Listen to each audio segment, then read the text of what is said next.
समृद्ध भारत पक्ष माननीय पृथ्वी विज्ञान मंत्री सानवी सुरवाडे यांना विनंती आहे की त्यांनी आपला विषय सादर करावा. Exploration is in our nature. We began as wanderers and we are wanderers still. We have lingered long enough on the shores of cosmic ocean. At last, we are ready to set sail for the stars. Greetings, Honorable Speaker, Reverend Prime Ministers, Cabinet Ministers and Members of Parliament. I, Sanvi Surwade, the Cabinet Minister of Samrudha Bharat Party, rise to draw your attention on the topic Priority of Chandrayan 3. First of all, what is a priority? A priority is something that is very important and must be dealt with before other things. Space technology has always been an important sector. It plays a major role in our country's development. Everyone has always been fascinated by space. India is an emerging country in space exploration. We have sent research missions on Moon and Mars. Over the years, our space organization has achieved numerous milestones. India's lifelong dream was to reach the moon. Hence, we launched the Chandrayan program on 15th August 2000 and launched its first mission on 22nd October 2008. Its main purpose was to reach the lunar surface and cement India's position in space exploration.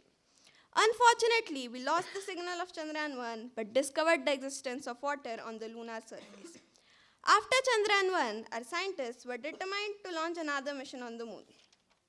After having built our own rovers and landers, we finally launched indigenously built Chandrayan 2 on 22 July 2019. Unfortunately, this mission wasn't successful due to some mechanical problems. But our scientists were keen about reaching the moon. So we decided to launch Chandrayan 3. Chandrayan 3 is a follow-on mission to Chandrayan 2 to map and study the topography and physiography of the lunar surface and to analyze it for further missions. Now, why should we prioritize Chandrayan 3? Aren't there enough problems already which need to be addressed? That is unemployment, female safety, etc. However, these issues are also dealt with utmost importance by the respective departments and their ministry.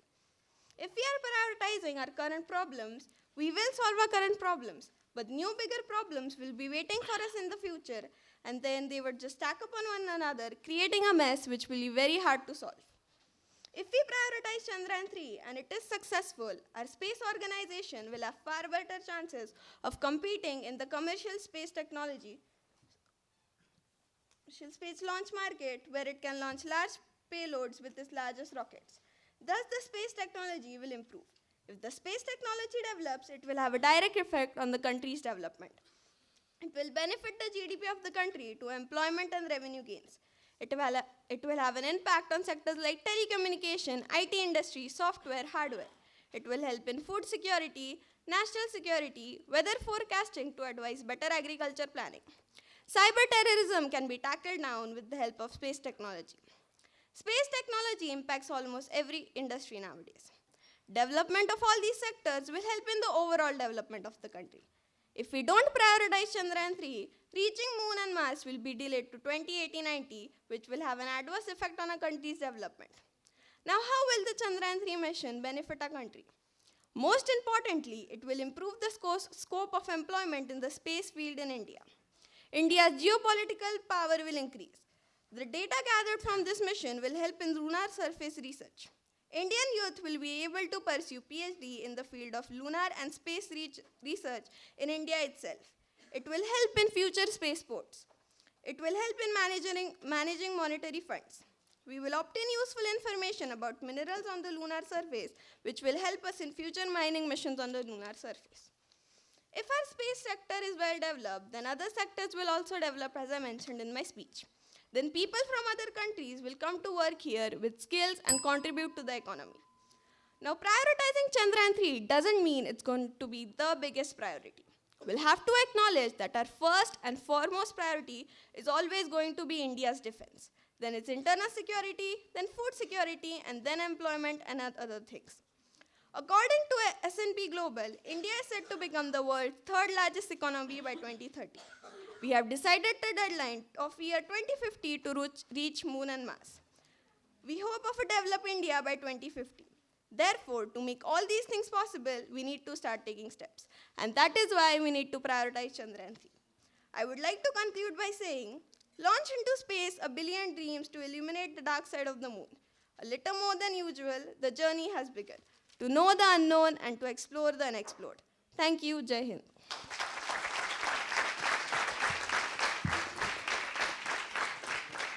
Thank you, and I would like to congratulate you because you have almost covered all my questions. But still, I would like to know about how you plan to budget the further programs, and will the budget be increasing or the decreasing? The budget given to the space sector is, well, our space organization, they, just a minute, they requested an extra allocation of 75 crores to the government, and then they made provisions in it that 60 crore will be for making the expenses towards the machine and equipments and salary, and 15 crores to the revenue expenditure, and then it would be increasing. It would be increasing. So actually, you might be knowing we are into deficit actually. The budget, we are into deficit, and we have, as you rightly covered, we have major problems of say food security or Garibi Hatao. So we need more funds for that because of maybe increasing population. So while you are saying the budget will be increasing, so means you want to take up some part from any other prioritized sector, and you want to give it to space. I understand it is important, but how you plan to do that?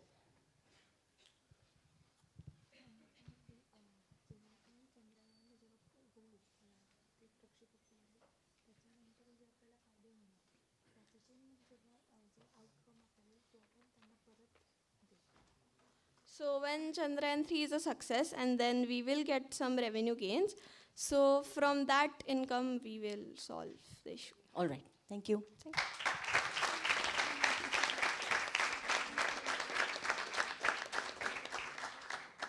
धन्यवाद.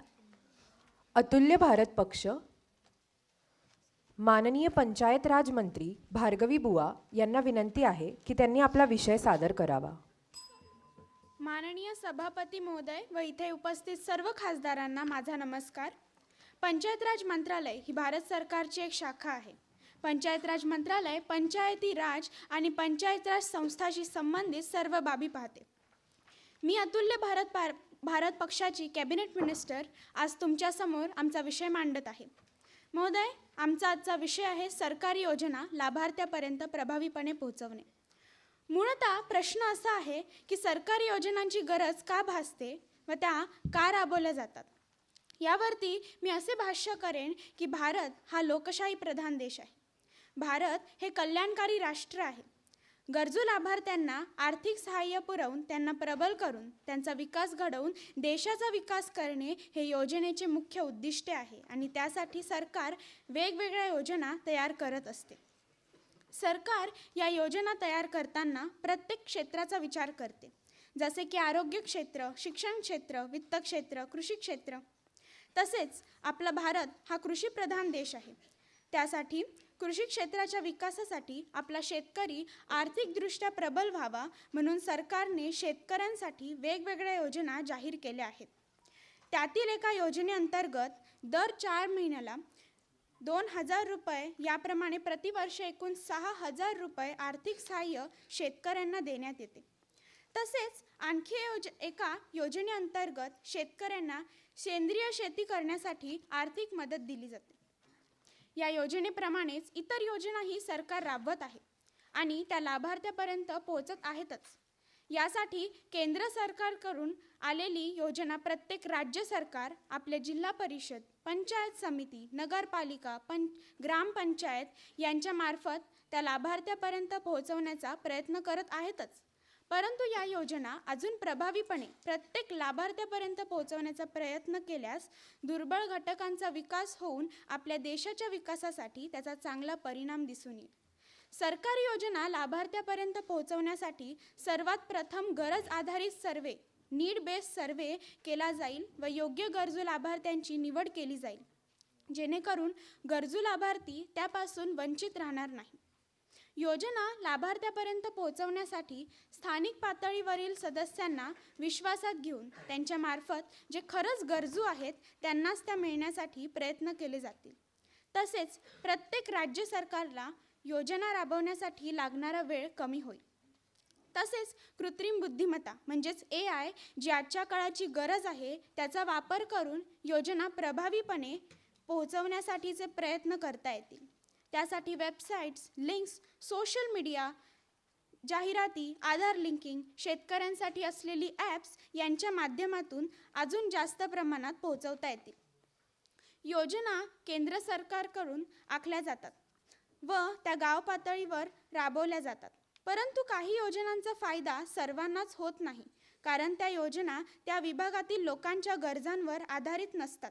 म्हणून आम्ही प्रत्येक गावात ग्रामविकास परिषद तयार करू.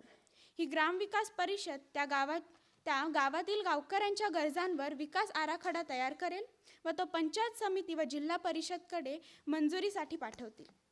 सरकारी योजनातून लाभार्थ्यांना मिळणारा निधी थेट त्यांच्या बँक खात्यात जमा होईल.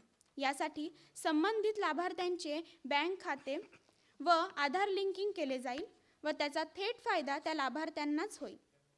माननीय महोदय, योग्य लाभार्थ्यांना बऱ्याचदा योजनांची अंमलबजावणी करूनही प्रश्न सुटत नाही, कारण त्या कारणासाठी निधी घेतला आहे त्या कारणासाठीच तो खर्च केला आहे की नाही त्याची पडताळणी होणे आवश्यक आहे.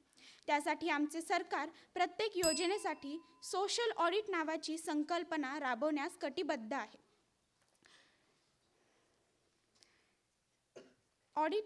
सोशल ऑडिट नावाची संकल्पना राबवण्यास कटिबद्ध आहे, कारण सोशल ऑडिट म्हणजे ज्या कामासाठी निधी दिला होता त्या कामासाठीच तो वापरला आहे की नाही याची पडताळणी करणे. महोदय, योजनांच्या प्रभावी अंमलबजावणीसाठी लोकसहभाग तेवढाच आवश्यक आहे. योजनेचे यश अपयश त्यावर अवलंबून आहे. त्यासाठी लोकांना मार्गदर्शन करून सरकारी योजनाबद्दलची जागरूकता निर्माण करता येईल. धन्यवाद.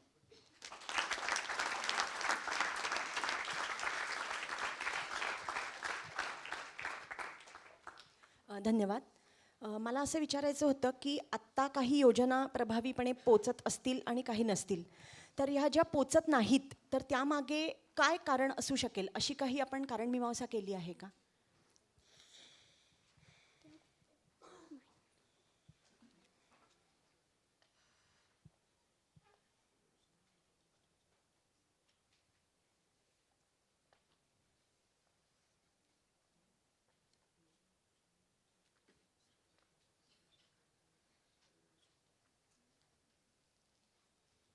जसं आम्ही आमच्या भाषणात नमूद केलं की योजना प्रत्येक गाव पातळीवर त्यांना म्हणजे त्या योजनांची गरज असेलच प्रत्येकाला असं नाही आहे. म्हणून त्या योजना लाभार्थ्यापर्यंत कदाचित पोचत नसतील म्हणण्यापेक्षा त्यांना त्याचा उपयोग होत नसेल. त्यांना त्याचा उपयोग नसेल तर ते लाभार्थी नाहीच आहेत, बरोबर? हो, बरोबर. तर मला असं विचारायचं होतं, मी अजून सोपं करते, की ज्या लाभार्थ्यांपर्यंत ते पोचायला हवं आहे, जे खरे त्याचे लाभार्थी असायला हवेत अशी सरकारची आपली इच्छा आहे, त्यांच्यापर्यंत ते का पोचत नसेल, त्या मार्गात काही 1, 2, 3 अशा काही अडचणी येत असतील, असं आपण काही कारणमीमांसा केली तर त्यावर मला वाटतं उत्तर शोधणं तुम्हाला जास्त सोपं जाईल. काही जे लाभार्थी असतात ते गाव पातळीवरचे असतात, गावातले असतात, त्यांना इलिटरेसी म्हणजे थोडेफार इलिटरेट असतात. तर मग त्याच्यामुळे त्यांना या योजनेबद्दल कदाचित माहिती पोचत नसेल, म्हणून त्यांना या योजना माहीत नसतील. त्यावर आपलं सरकार काही उपाययोजना करू शकतं का? हो, त्याच्यासाठीच आपण सर्वे करतोय की ज्यांना त्या योजना हव्या आहेत, ते खरंच गरजू जे आहेत ते कोण गरजू आहेत, त्यांना काय हवं आहे, कोणती योजना हवी आहे, त्याचा आम्ही सर्वे करू आणि त्यांना त्या योजनांचा लाभ देऊ. ठीक आहे, धन्यवाद. थँक्यू.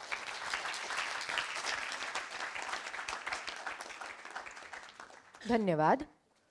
भारत समन्वय पक्ष, माननीय रस्ते वाहतूक आणि महामार्ग मंत्री नीती यादव यांना विनंती आहे की त्यांनी आपला विषय सादर करावा. Stop worrying about the potholes in the road. Just enjoy your journey. A very warm warning to Honorable Speaker, respected judges and my fellow mates. I am Niti Yadav from Bharat Samanvay Party representing the Tolls and Road Ministry. Tolls are levied on the users of certain roads, highways and bridges. But we do need a budget for the same, and for that, toll tax is levied on the users of state and national highways. In India, tolls are managed by NHAI, which is the National Highways Authority of India. This sector comes under road financing, where toll tax in debit is collected from people to implement and amend the conditions of road in India. There are 599 national highways in the nation, which control about 40% of the road traffic. However, they make up a share of less than 2% of all Indian roads. Currently, a southern state has recorded the highest numbers of road tolls, with 50 tolls revised in September 2022, while still 13 states and union territories don't comprise tolls. So imagine how much we need to improve to get to the standards of superpass. Before passing any scheme or problem, we need to get into the roots of the situation. Government has launched many projects to enhance the road safety and webs of roads in India. Starting with the Golden Quadrilateral, which is a national highway network connecting the major industrial, agricultural and cultural sectors of India. It connects 4 metropolitan cities. We as government will connect many underdeveloped cities, which will increase the transportation, efficient economy and development of those cities. As we know, toll tax is collected for the repairment of roads, but not all money collected is used in repairing. The money collected is allocated to different sectors too, like the tribal sector, etc. In spite of it being for toll, it is used in other sectors, and looking forward to the condition of roads in India, it is very unjust. Thus, to improve the road condition, we will provide half percentage of toll for improving the road condition and the other half in other works. To create a sense of transparency in toll contractors, we will have an online portal for the allotment of toll contractors, where every minor information will be added by the contractors depicting their previous works and background information. This can contribute in the better making of roads initially. India is gradually becoming a digitalized country. We have adapted many fields of digitalization like digital currency, medical, administration, etc., etc. We have digitalized tolls as well. The facility of FASTag was first introduced on 1st of October 2017 and then made mandatory on all vehicles on 8th of November 2017. FASTag is an RFID passive tag used for making toll payments directly from the customer's linked prepaid or savings account. FASTags have made the toll collection process more easy and accessible. But before this service, there used to be a lot of traffic on the tolls, which created a lot of nuisance for the travelers' busy schedule. In many foreign countries, today, many toll highways provide boothless tolling, which registers your license plates and sends you a bill by mail. The most popular tolling system is EZ-Pass, which is used in 15 states. This method will be adopted by us to reduce the toll burden and finance used in the making of toll gates and buildings with scanners and barricades. Also, this can generate a way of income for the youth to manage the database, bill management, and payments. In India, as an overview in 2022, 1,55,622 accidents happen on roads, 11% of which are contributed by trucks themselves. These crashes are some major issues which contribute to the bad condition of roads. To manage this problem, we have come up with a new scheme where heavy logistic vehicles should have a minimum of 2 drivers per shift, driving for maximum 5 hours. Police enforcement for inspecting the same in radius of 30 km will be kept. It can ultimately help to grow a better road system in India. Green road design concept is a design of road engineering, which is in order to harmonize the motor, human, round, and the surrounding environments. This is a sustainable method which can create a better condition than asphalt roads by using eco bricks, which are made from waste materials.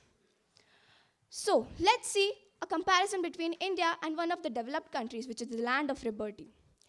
So, on average, the roads in India are 58,97,671 kilometers as a road web. To conclude, we need to make people aware about the schemes passed through the ministry and programs through social media platforms. For a country like India with population in millions, it is quite a hard job to create and maintain road webs. But everything is possible, and here we are with many solutions and many, many more to come up for the betterment of country. Thank you and Jai Hind.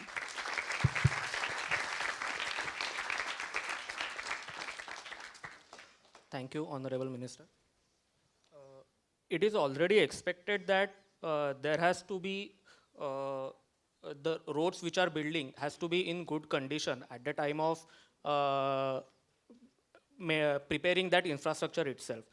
So still, why you are planning to have half percentage, so 50%, more than 50% of the budget towards repairs for from the amounts which are collecting from tolls? So why do you think so? Sir, actually I mentioned in my speech that we will be making the roads better initially by using eco bricks, which is an adaptive method and which is known as green road design concept. So many roads are already made right now which are in bad conditions. For repairing them, we will use that 5%, 50%, and to make roads initially good, we will use the green road design concept. Okay, noted. Thanks. Thank you. धन्यवाद. भारत समानता पक्ष, माननीय मत्स्य व्यवसाय, पशुसंवर्धन आणि दुग्ध व्यवसाय मंत्री अर्णव सोमन यांना विनंती आहे की त्यांनी आपला विषय सादर करावा. माननीय संसदीय सभासद यांना माझा नमस्कार. मत्स्य व्यवसाय, पशुसंवर्धन आणि दुग्ध व्यवसाय मंत्रालयाचा मंत्री म्हणून आज आपणाशी भटक्या प्राण्यांबाबतचे धोरण याविषयी माझ्या पक्षाचे मत मांडत आहे. आज आपल्याला गल्लोगल्ली भटकी जनावरे जसे की कुत्री, मांजरी, गाई, म्हशी यासारखे प्राणी मोकाट फिरताना दिसतात. काही वेळा या प्राण्यांबरोबरच जंगलातून चुकून मानवी वस्तीत भटकलेले रानगवे, बिबटे, हत्ती, माकडे यासारखे प्राणी आपल्याला मानवी वस्तीत वावरताना दिसतात. दरवर्षी साधारणपणे 7.6 मिलियन प्राण्यांचा समावेश भटक्या प्राण्यांमध्ये होताना दिसतो. काही वेळा शेतकऱ्यांकडे बैल, गाई, म्हशी मोठ्या प्रमाणात असतात.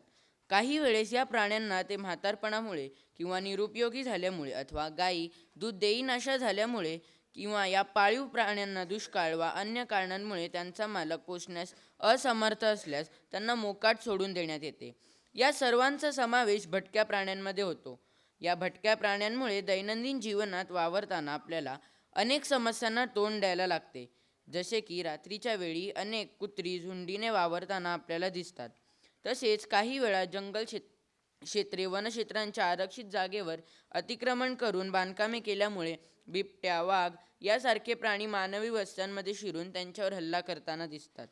तर काही वेळा सर्कशीमध्ये किंवा वाहतुकीचे साधन म्हणून वापर करणाऱ्यांकडून हे प्राणी म्हातारपणामुळे किंवा निरुपयोगी झाल्यामुळे त्या प्राण्यांच्या मालकांकडून त्यांना वाऱ्यावर सोडले जाते. कालांतराने त्यांचा समावेशही भटक्या प्राण्यांमध्ये होतो. या भटक्या प्राण्यांमुळे आपल्याला अनेक समस्यांना सामोरे जावयास लागते. मानवी वस्तीत अन्नाच्या शोधार्थ शिरलेले बिबटे आणि रात्रीच्या वेळेस भटक्या कुत्र्यांकडून माणसांवर होणारे हल्ले यामुळे जखमी होण्याचे प्रमाण वाढले आहे. काही वेळा अनेकांना आपला जीव गमवावा लागला आहे. अनेकदा गाई, म्हशी झुंडीने रस्त्यावर आल्यामुळे वाहतुकीस अडथळा निर्माण होतो. या प्राण्यांना वाचवण्याच्या नादात काही वेळा अपघात होण्याचा धोका संभवतो. कुत्रे, माकडे यांनी माणसाला चावे घेतल्यामुळे रेबीज वा अन्य रोग होण्याचा धोका संभवतो. या सर्वावर काही ठोस उपाययोजना करण्यासाठी आमच्या भारतीय समानता पक्षातर्फे एक धोरणात्मक उपाययोजना तयार करण्यात आली आहे. या धोरणाचा पहिला टप्पा म्हणजे गाव, तालुका, जिल्हा, राज्य व देशांतर्गत पातळीवर किती प्रमाणात भटके प्राणी आहेत याचे सर्वेक्षण करून त्यांची आकडेवारी ठरवणे. ज्या ठिकाणी भटके प्राणी मोठ्या प्रमाणात आढळतात त्या ठिकाणी त्या प्राण्यांसाठी निवारा संगोपन केंद्र उभारणे व या सर्वासाठी अंदाजपत्रकात काही प्रमाणात तरतूद करणे.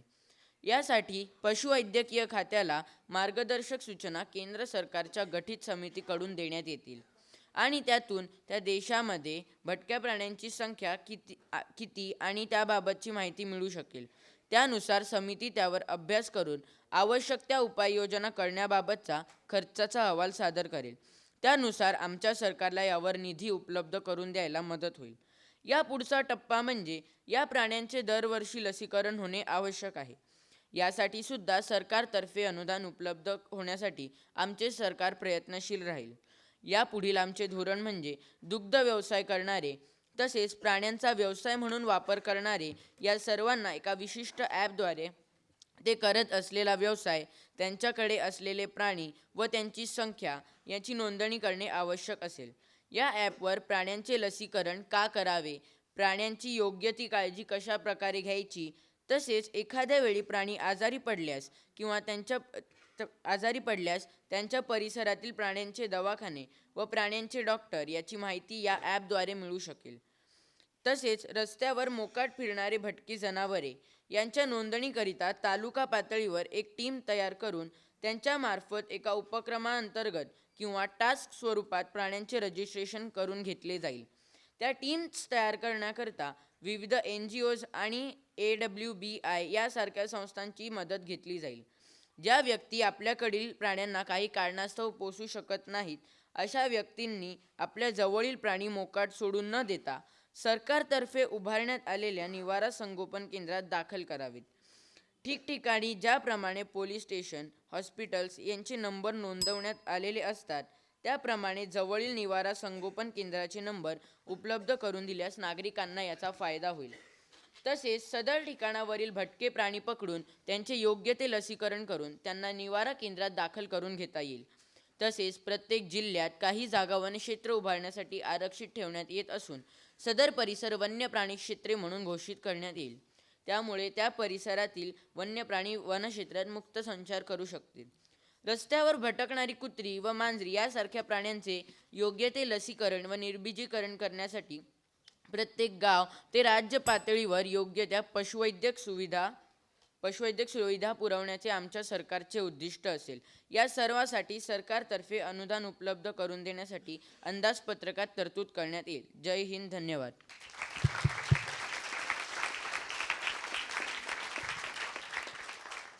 धन्यवाद मंत्री महोदय. आपण सांगितलेल्या उपायांमध्ये आपण हे देखील सांगितलं की निवारा संगोपन केंद्र असतील किंवा अजून लसीकरणाचे जे प्रकल्प तुम्ही राबवणार आहात तर त्यामध्ये काही NGOsची मदत तुम्ही घेणार आहात. तर त्यामध्ये NGOsचा सहभाग कशा पद्धतीचा असेल असा तुम्ही विचार केलेला आहे? NGOsचा सहभाग आम्ही 2 पद्धतींनी विचार केला आहे. म्हणजे जे आता एक म्हणजे रेस्क्यू टीम, आम्ही जी रेस्क्यू टीम तयार करत आहोत त्यामध्ये NGOs जे आधीपासून रेस्क्यू टीम्स ज्यांच्या आहेत त्यांची मदत घेऊन त्यांच्या एक्सपर्टीजनुसार आम्ही नवीन रेस्क्यू टीम तयार करण्याचा विचार करतो आहे. आणि NGOsची अशा प्रकारे अजून हेल्प घेता येईल की ते त्यांची पण NGOs असल्यामुळे निवारा केंद्रात ते कुठल्या प्रकारची काळजी घेतात याचा सर्व अंदाज आम्हाला जे आम्ही निवारा संगोपन केंद्रे स्थापन करणार आहे त्याच्यामध्ये जे आम्ही काळजी घेण्यासाठी प्राण्यांची जी लोक नेमणार आहोत त्यांना मदत करण्यासाठी होईल.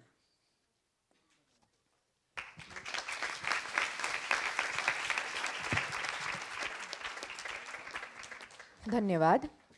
माननीय सभापती महोदयांना मी विनंती करते की त्यांनी आत्ता मांडलेल्या 4 विषयांवर आपले मार्गदर्शनपर विचार मांडावेत. टोलची सूचना सरकार जेव्हा करत होतं माननीय मंत्री तेव्हा तिकडच्या मागच्या काही खासदारांमध्ये फार आरडाओरडा चालला होता. टोल भरायला लागतो, काय करायला लागतं. मला असं वाटतं की बा if you have a choice so you have to pay the price. तुम्हाला इतकं कुठे कुठे जायचं आहे तर त्याची किंमत जी आहे ती तुम्हाला मोजायला लागेल. मगाशी पर्यटन मंत्रालयाने सांगितलं पर्यटन कसं प्रमोट केलं जाईल आणि ते पर्यटन प्रमोट करायचं असेल तर रस्ते आवश्यक आहे. रस्ते आवश्यक असतील तर नॅचरली टोल देणं आवश्यक आहे. या रस्त्यांनीच सरकारी योजना ज्या आहेत त्या तुमच्या मतदारसंघांपर्यंत पोहोचणार आहेत. माझी तुम्हाला विनंती की त्या लोकांपर्यंत पोहोचू द्या.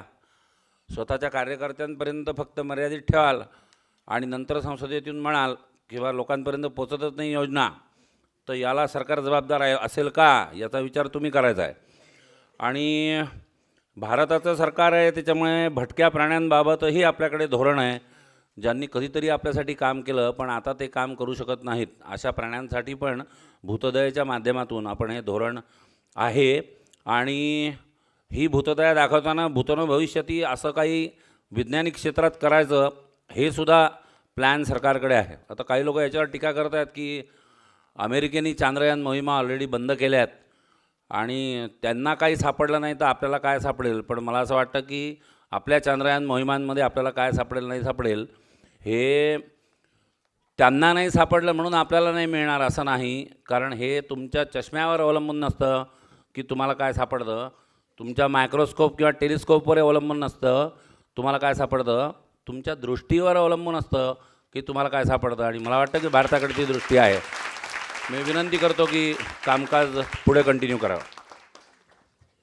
धन्यवाद.